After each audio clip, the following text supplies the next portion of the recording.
बात आज से करीब 1 साल पहले की है। भारत नेपाल सीमा पर 452 वर्ग किलोमीटर में फैले जंगल में wild life institute of India ने करीब 350 कैमरे लगाए थे।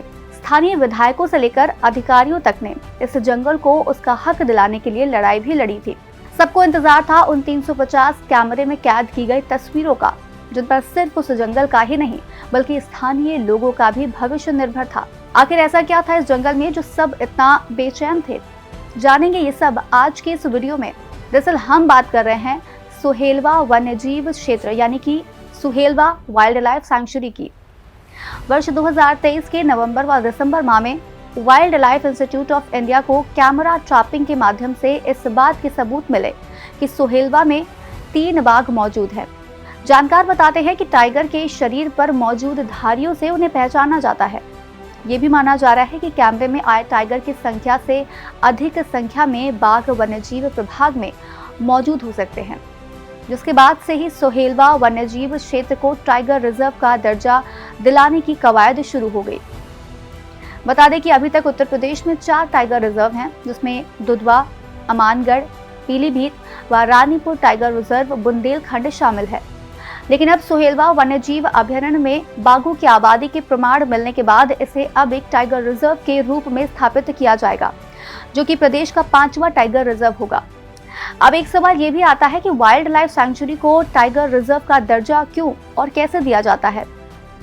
दरअसल NTCA यानी कि नेशनल टाइगर कंजर्वेशन अथॉरिटी प्रत्येक 4 साल में इस बात का मूल्यांकन करती है कि देश में किस वाइल्ड लाइफ सैंक्चुरी को टाइगर रिजर्व घोषित किया जा सकता है।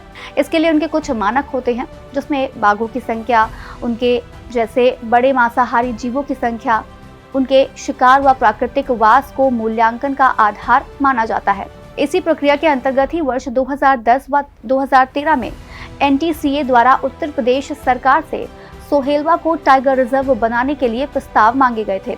हालांकि टाइगर रिजर्व बनाने के कुछ फायदे और नुकसान भी हैं। सबसे पहले बात करते हैं फायदों की। बाघों की सुरक्षा। टाइगर रिजर्व बाघों को शिकारियों और अवैध व्यापार से बचाने के लिए बनाए जाते हैं।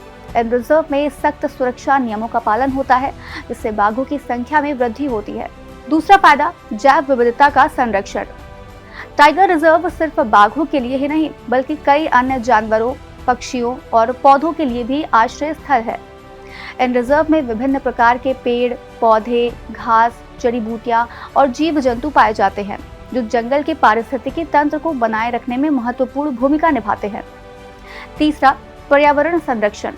टाइगर रिजर्व वनों की कटाई और प्रदूषण जैसी पर्यावरणीय समस्याओं को रोकने में मदद करते हैं।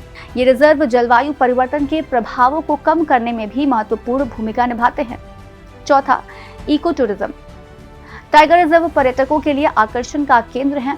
लोग इन रिजर्व में बाघों और अन्य वन्यजीवों को देखने के लिए आते हैं, जिससे स्थानीय लोगों को रोजगार और आय के अवसर प्राप्त होते हैं। और पांचवा, शिक्षा और जागरूकता। टाइगर रिजर्व लोगों को बाघों और उनके महत्व के बारे में शिक्षित करने में महत्वपूर्ण भूमिका निभाते हैं।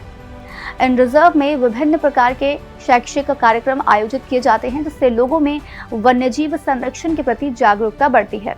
अब नुकसान की बात की जाए तो इसमें सबसे पहले है मानव वन्यजीव संघर्ष। टाइगर रिजर्व के आसपास के क्षेत्र में मानव वन्यजीव संघर्ष बढ़ सकता है।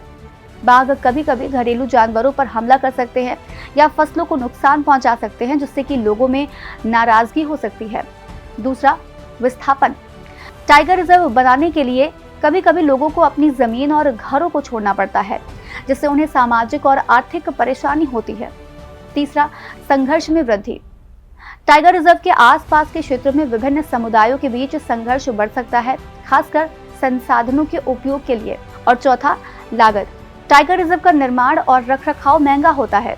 इसके लिए सरकार को भारी धनराशि खर्च करनी पड़ती है, जिसके कारण अन्य महत्वपूर्ण विकास कार्यक्रमों के लिए कम धन उपलब्ध हो सकता है।